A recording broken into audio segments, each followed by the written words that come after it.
What's up mga kamakata? Good morning guys. So ali tara manguha ta og pinya. Let's go. Guys, atong makita karon ang nindot kayo nga view diri aning plantation nila. So gawas kanay daghang plantation sa pinya o sa tubo, daghan pod kaayong view diri.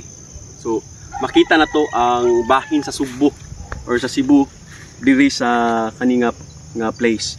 So ang Toledo City. Tanaw na to ha.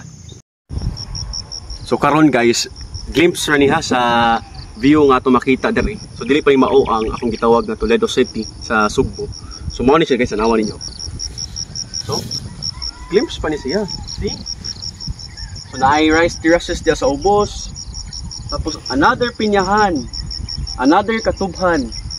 Then what a view nga inyong makita. See? So nindot gini ang lugar.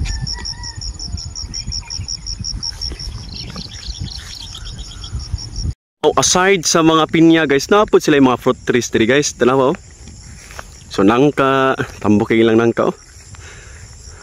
Ano tawagan ni nga fruit trees ma'am? Ano tawagan ni nga fruit trees? Santol. Santol. Napod sila. Santol og kanang nangka mo ni ilang fruit trees diri guys. Nindutoy tambok ra ba kayo? Bago pa ni gitanom. Go kay medyo lapok.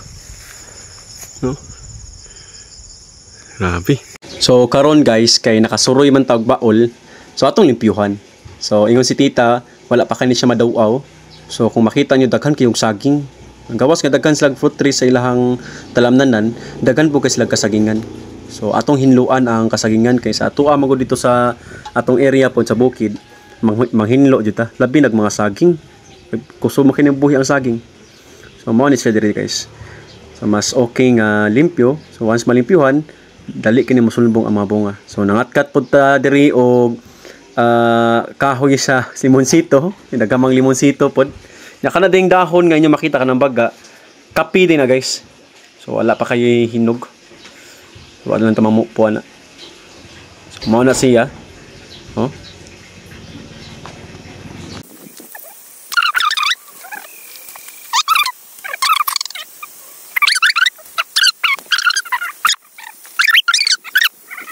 So matik dara di atong kuha ang mga limonsito guys.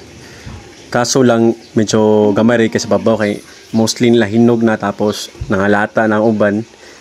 Napoy pa tong sulbong. Dian na ta sa atong giingon ako nga overlooking view. Kundi makita nato ang Subo or ang Toledo City. As you can see, luyo ang bukid diha. Kanang nay dagat, katong luyo nga makita nato, that is Toledo City. Ha? So as you can see, kaning lugar overlooking kayo siya sa Negros Occidental. So mura siyang valley guys, kung tanawon ninyo, siyang valley. Tapos diri, puno siya sa talamnanan.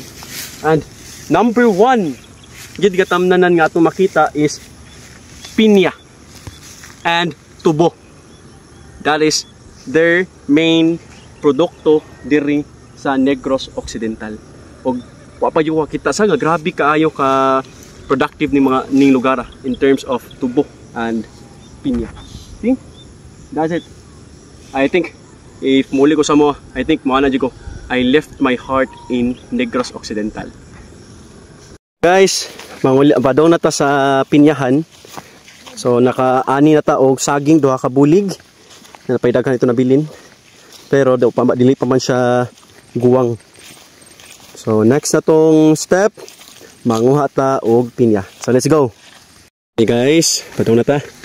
Taghaw na nagsaha oh. So kani mga saha nga naa diri guys. Kay mao ni ang ipangtanom ha. Take note of that.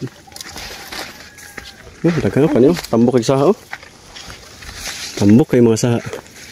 Minuto sa inyo haday. Kani kinsa ni diri day? Kuan tito. Tito nimo? Ah, okay. Daghan kayo guys. Okay. Ako tapok diri ha. Tara. Ako ni guys mga nakuhaan na. Tapos kanina atong gipangkuha mga bilin. Daghan pa kayo sa? Ha?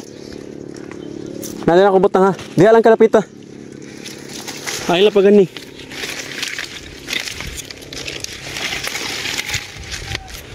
Thank you Tita Joji. Love mo na eh. Oh, hinaya lang kay mabulog. Putla na kung ulo. Putla lang. Naraman to yung mga seedlings. Gagmay atong ikuha.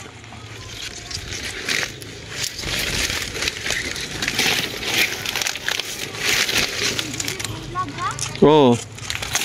Tita Joji, Tita Genevieve, Tita Chinchin, Tita Chinchin. Mga gwapa, tapos mga buutan pa juga yun.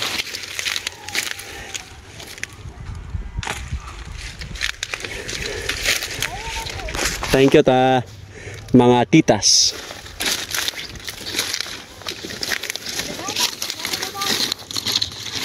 Okay. Kuha guys. Huh?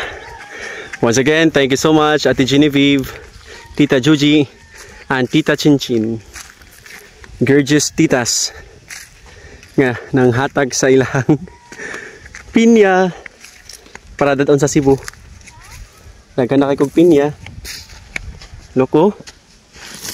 Nya dapog ka seedlings na diba? Okay na ni oy, dagan na kani day. Di ka kadaog na?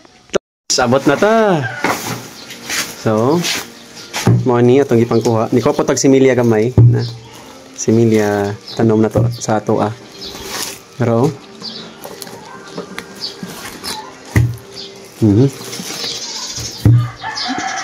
that's it. So, proof na kung naka sa probinsya mabuhi jud ka. Buhi yun. Basta maningkamot lang. Ako pwede rin. Dagan similya. That's it. Thank you guys. Okay, so thank you so much for watching our vlog for today. See you next time. Love you.